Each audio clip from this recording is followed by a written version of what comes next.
ஓம் நம சிவாய. இன்னைக்கு திருவெம்பாவை பாசுரம் 19 எப்படி பிரித்து படிக்கிறது, அதனோட அர்த்தம் என்னன்னு பார்க்கலாம். உங்கையிற் பிள்ளை உனக்கே அடைக்கலம் என்று அங்க பழஞ்சொல் புதுக்கும் எம் அச்சத்தால் எங்கள் பெருமான் உனக்கொன்றுரைப்போம் கேள். எம் கொங்கை நின் நண்பர் ரல்லார்தோள் சேரர்க எங்கை உனக்கல்லா தெப்பணியும் செய்யர்க கங்குல் பகலெங்கண் மற்றொன்றும் காணர்க இங்கிப் பரிசே எமக்கெங்கோன் நல்குதியேல் எங்கெழிலென் ஞாயிறெமக்கேலோர் எம்பாவாய். பாட்டா படிக்கலாம். உங்கையிற் பிள்ளை உனக்கே அடைக்கலம் என்று அங்கப்பழஞ்சொல் புதுக்கும் எம் அச்சத்தால் எங்கள் பெருமான் உனக்கொன்றுரைப்போம் கேள். எம் கொங்கை நின் நண்பரல்லார் தோள் சேரர்க எங்கை உனக்கல்லாதெப்பணியும் செய்யர்க கங்குல் பகலெங்கண் மற்றொன்றும் காணர்க இங்கிப் பரிசே எமக்கெங்கோன் நல்குதியேல் எங்கெழிலன் ஞாயிறெமக்கேலோர் எம்பாவாய். இந்த பாட்டுடைய அர்த்தம் என்ன அப்படின்னா, அந்த மகளை திருமணம் செய்து கொடுக்கக்கூடிய தந்தையானவர் என்ன சொல்வார், உன்னிடம் கொடுக்கப்படும் மகள் உனக்கு மட்டுமே சொந்தமானவளாக இருக்க வேண்டும் அப்படின்றத சொல்லுவாங்க இல்லையா. அதுதானே பொதுவாக நம்ம சொல்லக்கூடிய விஷயம்.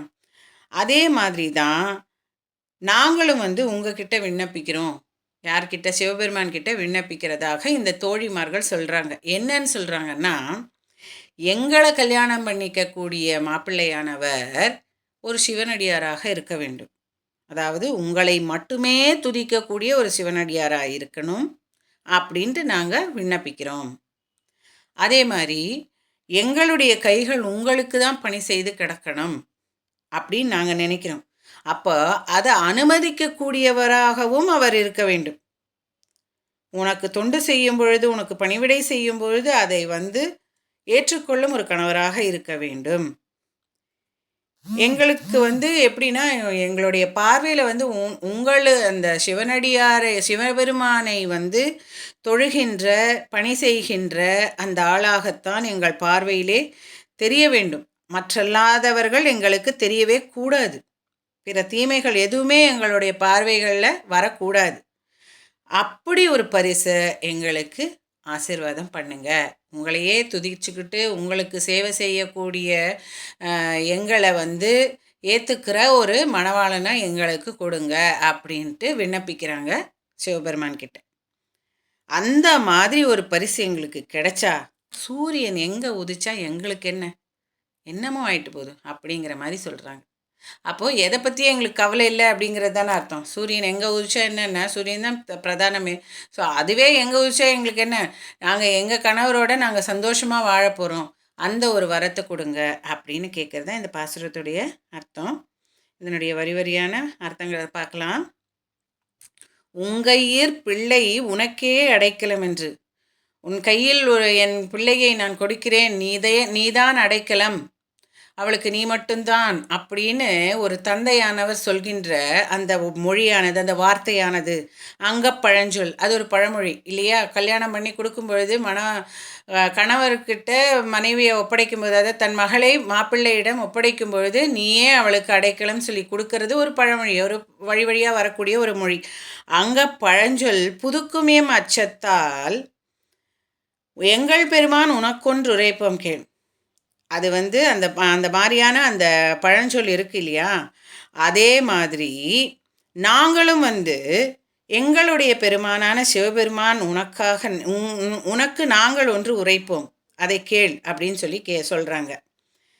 எம்கொங்கை நின் நண்பர் அல்லார் தோள் சேரர்க, எங்களுடைய மார்பானது உன்னுடைய சிவனடியார்கள் அல்லாதவர்களானவர்களோடு போய் சேரக்கூடாது.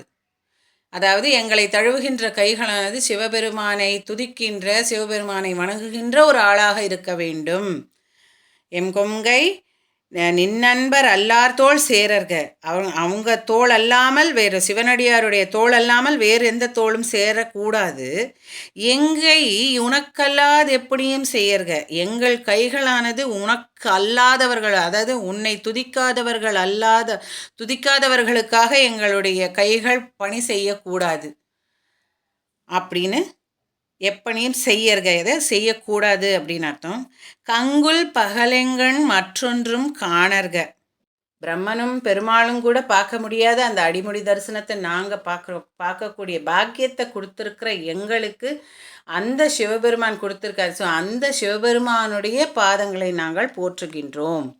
போற்றியாம் மார்கழி நீராடேலோர் எம்பாவை. உய்ய ஆட்கொண்டருளும் பொன்மலர். எங்களை ஆட்கொண்டிருக்கும் அந்த சிவபெருமானுடைய பாதங்களை நாங்கள் நீராடி நாங்கள் போற்றுகின்றோம் அப்படிங்கிறது தான் இந்த பாடலுடைய அர்த்தம்.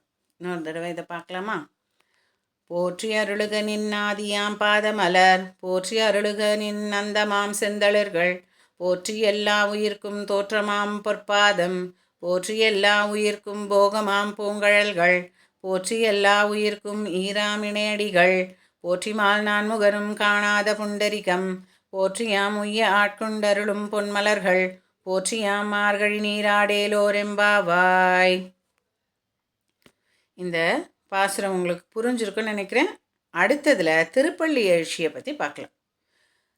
ஓம் நம சிவாய. திருச்சிற்றம்பலம்.